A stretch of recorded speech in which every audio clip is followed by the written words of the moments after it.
오늘 매일 그대와 3부 초대석에는 엘리트학원의 저스틴 킴 원장님 모시고 이야기 나눠보는 시간 갖도록 하겠습니다.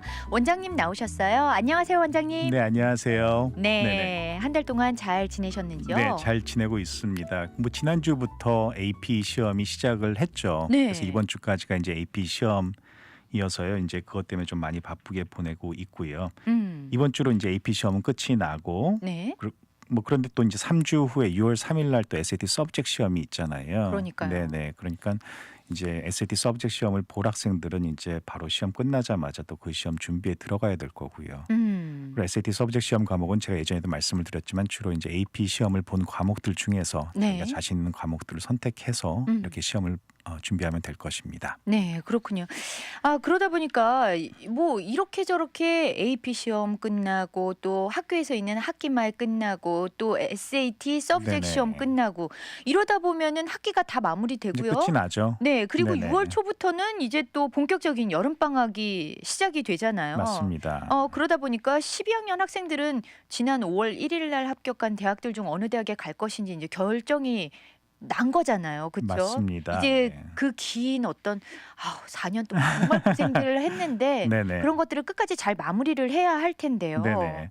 그렇죠. 12학년 학생들 같은 경우는 이제 합격한 대학들 중에 이제 한 곳을 정해가지고 5월 네. 1일 날까지 음. 입학짓을 걸거든요. 그러니까 지났네요. 그렇죠. 그렇죠? 그러니까 자기가 이제 갈 대학은 결정이 되어진 거죠. 지금 상황에서는요. 네. 그러니까 방금 말씀하신 것처럼 이제는 뭐 긴 여정을 마무리할 때가 왔고 AP 시험이 있다든지 또는 뭐 학기말 시험이 있다든지 뭐 이런 것 좀 마지막 좀 그런 것들 좀 끝까지 좀 잘 해주기를 바랍니다. 네, 그러니까요. 네네. 흐트러지지 않고 네네. 그거 조금만 지나면 이제 마음껏 좀 네네. 즐거운 이제 시간을 가질 수 있으니까요. 그렇죠.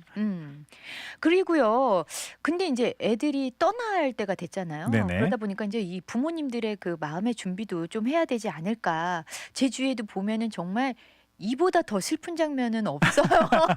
눈물 없이 볼 수 없는 장면들이 정말 많거든요. 맞습니다. 네네. 이제 자녀들 멀리 떠나 보내야 하는데 이런 분들께는 어떻게 우리가 그러니까요. 저도 이제 캘리포니아에 있을 때 그 한 부모님인데요. 어머님인데요. 어머님들 네. 중에서 이제 이런 경우들이 많이 있는데요. 많죠. 네. 그때도 이제 우리 학생 한 명을 동부에 이제 아이빌리그에 보냈어요. 예. 네네. 근데 그 어머님이 보내고 나서 정말로 알아 누우시더라고요. 네. 그러니까 그분 이야기는 이제 대학이 이제 너무 머니까 그렇죠. 딸을 자주 볼 수도 없고 그리고 음. 또 딸이 거기서 이제 대학을 졸업을 해도 만약 거기서 또 이제 남자를 만나게 되면은 그쵸. 앞으로 이제 직장을 어떤지. 그럼요. 그러니까 앞으로 그냥 동부에서 살 수도 있고 그럴 경우에는 이제는 내 품 안에 데리고 살 날이 없겠구나 뭐 이런 생각에 이제 많이 힘들어하셨던 것 같아요. 그렇네요. 예. 근데 또 뭐 반대로는 또 멀리 보냈더니 너무 좋다 뭐 이러신 분들도 있어요. 네, 그래서 일부러 이렇게 유학을 한국에서 미국까지 보내시는 마른 유학이나 네네. 이렇게 멀리 떠나 보내는 분들도 계시죠. 네네네. 진짜 여기 한국이랑은 좀 다르게요. 미국은 워낙에 우리나라의 몇 배나 큰 나라이다 보니까 그렇죠. 사실은 지역을 옮긴다는 게 나라를 옮기는 것과 같은. 맞아요. 거기 유학 네. 가는 거나 마찬가지죠. 맞아요. 그러니까 네네. 그 어떤 허탈감이나 그런 네네. 상실감은 이루 말할 수가 없을 것 같아요. 네네. 저는요 개인적으로 우리 아이가 멀리 떠나면 좋을 것 같아요.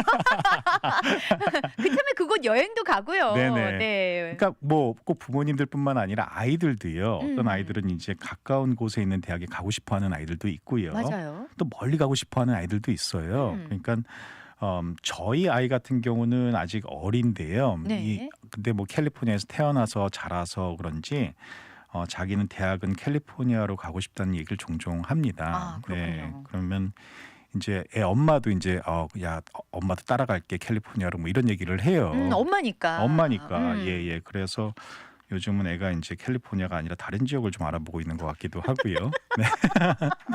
네. 엄마도 아시나요, 이 그러니까 사실을? 그러니까 저한테 아이가 뭐 아빠 엄마가 정말 올까 뭐 이렇게 물어본 적도 있어요. 귀여워라. 네.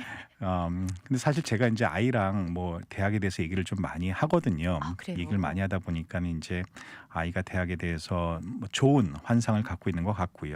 기숙사 생활이라든지 뭐 친구들하고 도서관에서 뭐 책도 읽고 공부도 하고 또 여행도 가고 뭐 이런 얘기들 네. 많이 해주니까요. 좀 그런 동경심이 좀 강한 것 같습니다. 그래서 그렇군요. 대학도 뭐 이런 대학도 있고 또 저런 대학도 있고 이렇게 얘기해주고 전공도 그렇고 그래서 좀 좀 아이가 좀 아직 어리지만은 어려서부터 네. 이제 어떤 대학을 가고 싶다, 자기는 이런 대학이 맞는 것 같다 이런 생각을 좀 많이 하는 것 같아요.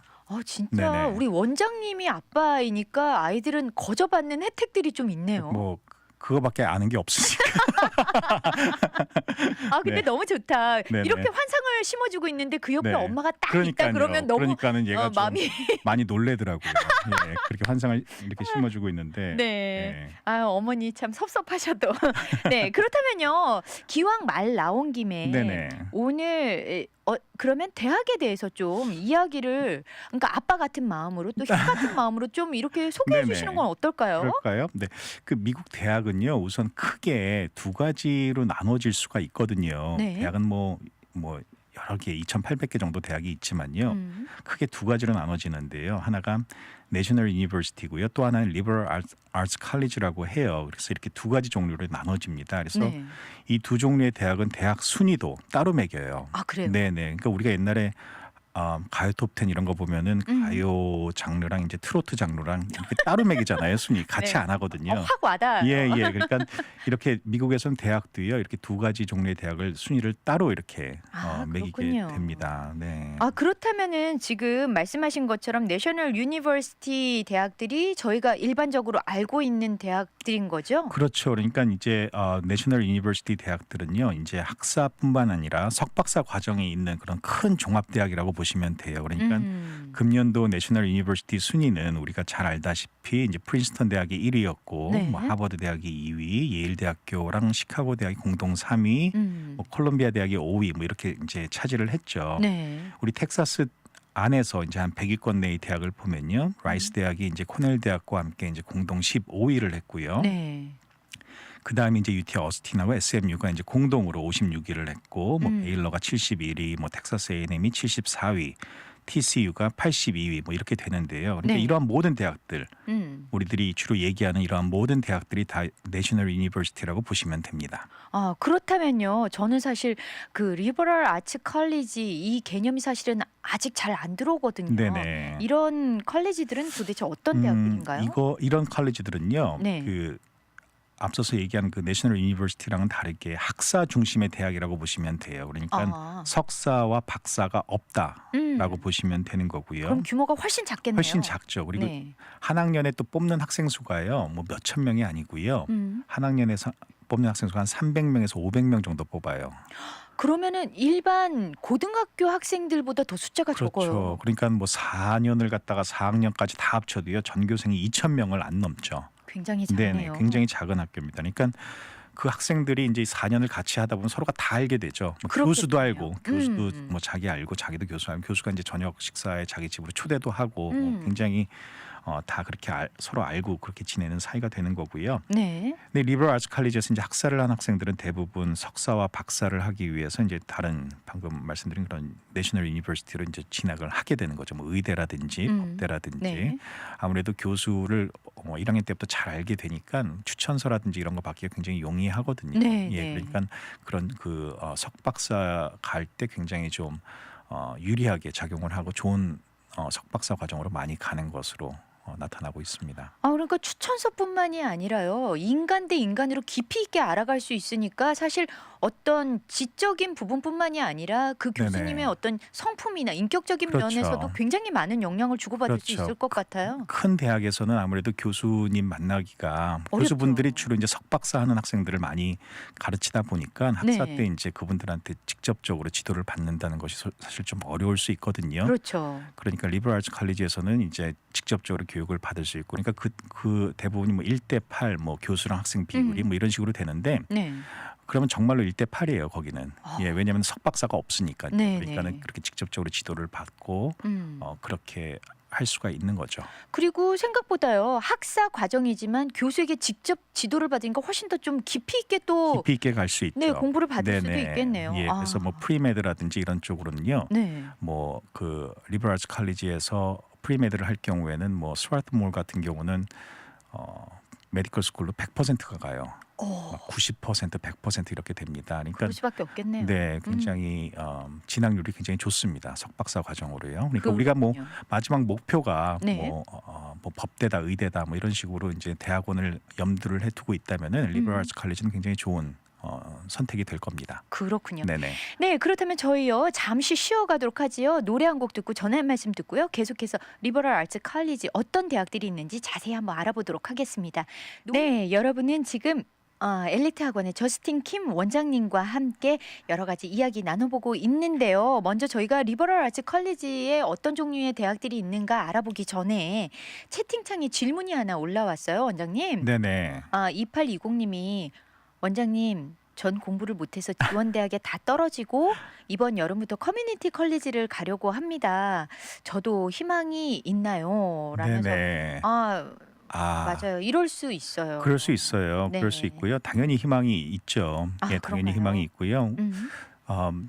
여기도 그렇겠지만 또 캘리포니아 같은 경우도 뭐 거기 UCLA, 뭐 UC 버클리 이런 학교들이 있잖아요. 근데 네. 그런 학교들 보면은 제가 이렇게 보면은 바로 들어간 학생들도 뭐 있지만은 네. 상당수가 다 커뮤니티 컬리지에 트랜스퍼한 학생들 많이 있거든요. 그러니까 예전에 제가 선생님 한 명도 뽑았을 때 그 선생님이 커뮤니티 컬리지에서 이제 2년을 마치고 네. 그다음에 UCLA에서 교육학을 공부하고 그다음에 그 석사를 하버드에서 교육학을 했어요. 오, 네, 그다음에 대박이네요. 박사를 스탠포드로 이렇게 가는 그 와중에 이제 저희 학원에 와서 잠깐 일을 한 적이 있거든요. 그래요? 네, 그러니까 여기 미국은 그런 게 참 좋은 것 같아요. 그런 네. 시스템이 있다는 게 네. 좋고요. 그렇기 때문에 당연히 희망이 있고 당연히 잘하실 수 있을 겁니다. 그러니까요. 참 한국은 어떻게 보면 처음 딱 들어간 곳이 그냥 평생 대학이 돼버릴 수 네네. 있는데 미국은 그래도 얼마든지 본인 스스로 열심히만 한다면 그렇죠? 맞습니다. 네. 그런데 한 가지 팁을 주신다면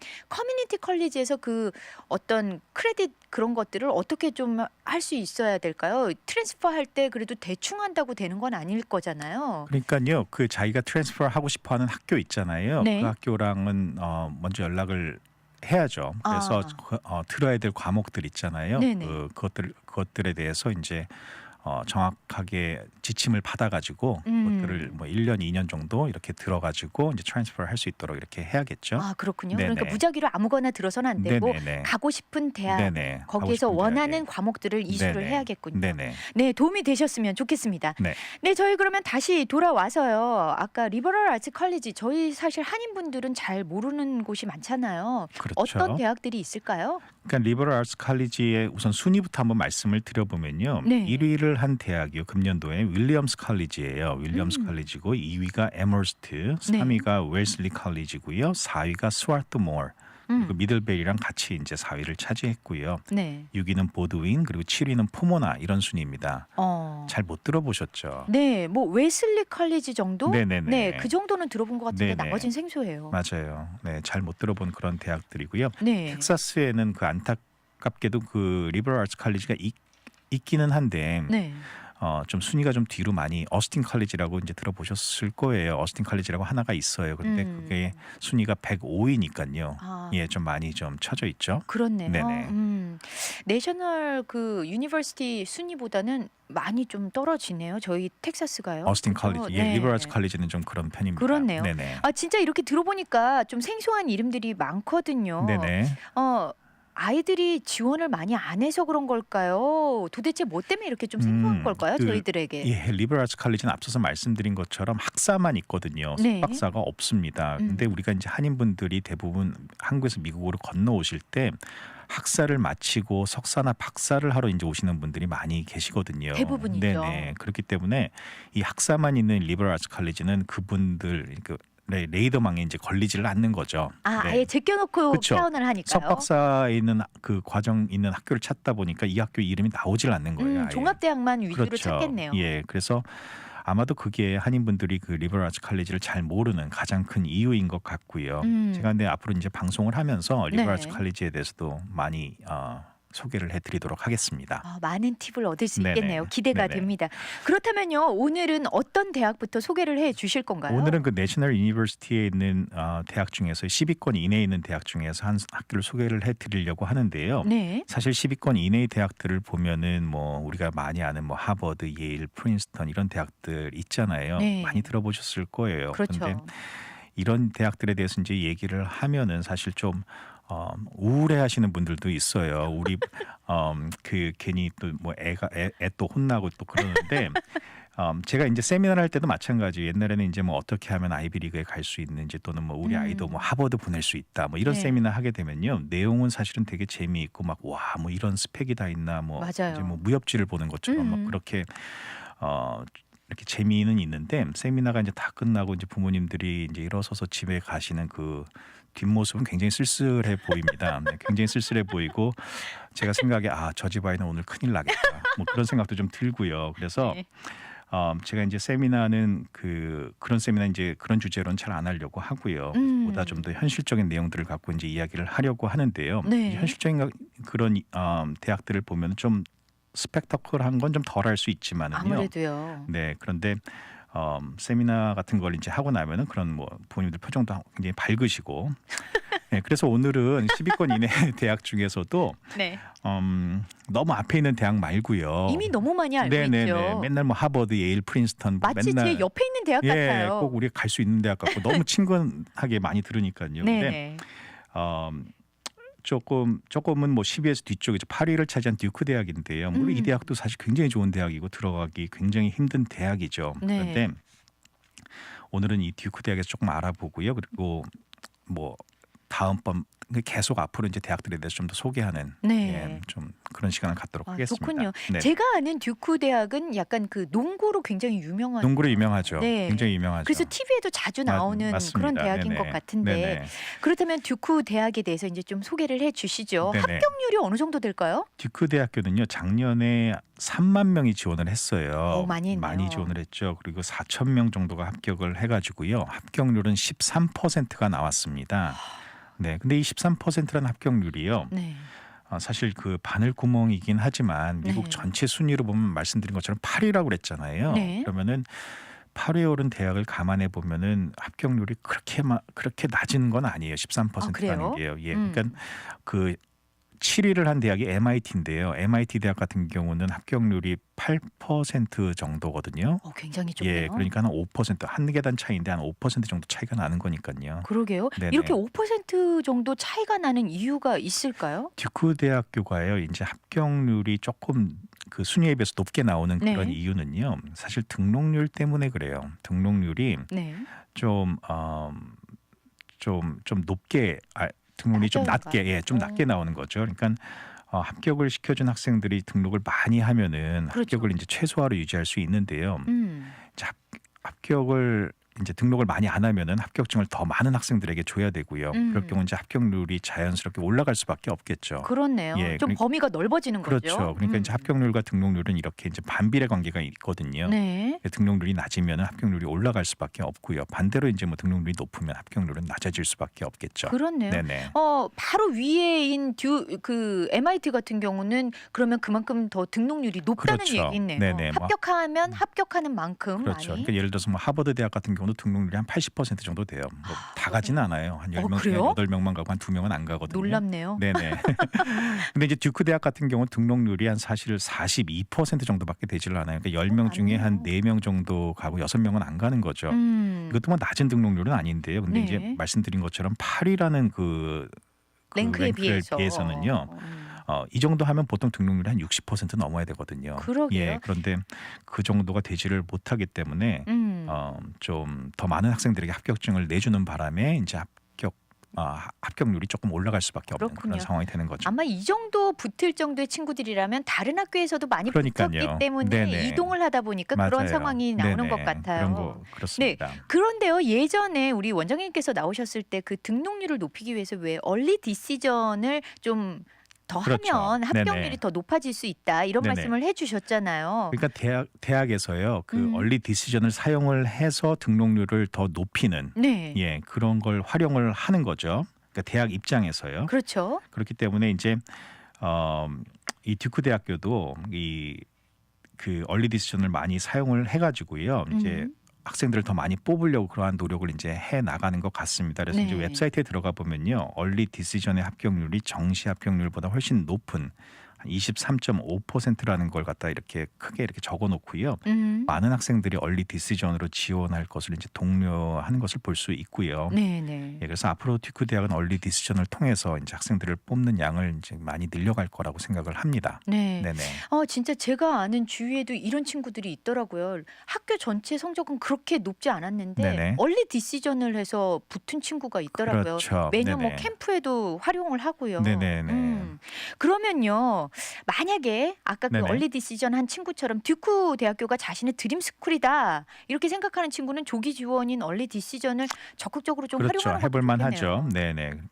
그 학교 방침이 네. 얼리 디시전을 통해서 많이 학생들을 뽑으려는 그런 방침이기 때문에 듀크 대학이 자신의 드림 스쿨이라면은 네. 조기 지원을 꼭 고려를 해봐야 할 것 같습니다. 그렇군요. 네네. 그렇다면요, 나머지 이야기들은 저희가 다음에 계속 연결해서 이야기를 나눠야 될 것 네네네. 같고요. 이렇게 그 조기 지원을 해서 할 수 있는 친구들에게 네네. 이제 앞으로 여름이니까 어떤 식으로 좀 준비를 해야 되겠다라는 어떤 팁을 좀 주실 수 있을까요? 그 여름 방학 때 이제 조기 지원이 11월 1일이니까요. 여름 방학 음. 동안에 준비해야 될 것들이 많이 있어요. 그렇죠. 만약에 SAT라든지 이 점수가 아직까지 조금 부족하다면요. 이번에 음. 새롭게 8월 달에 SAT가 네. 또 생겼으니까요. 그렇죠. 그것도 준비해 가지고 시험을 봐야 될 거고요. 네. 또 우리 그런 학생들뿐만 아니라 이번 여름 방학 때는 또 공부가 좀 부족했던 학생들이라든지 자기가 또 선행을 좀 해야 할 필요가 있다면은 뭐 이러한 여름 방학 때 좀 잘 활용을 해서 그렇죠. 공부를 해야겠죠. 네. 네. 그렇습니다. 이제 다가오는 여름 방학이 기니까요. 이 긴 네네. 시간을 잘 활용하면 되겠고 또 네네. 다음 달에 오셔서는 또 여름 방학을 어떻게 활용하면 좋은지에 그러니까요. 대해서 또 잘 또 설명해 주실 알겠습니다. 거니까요. 그렇게 할게요. 네, 감사합니다. 네네. 지금까지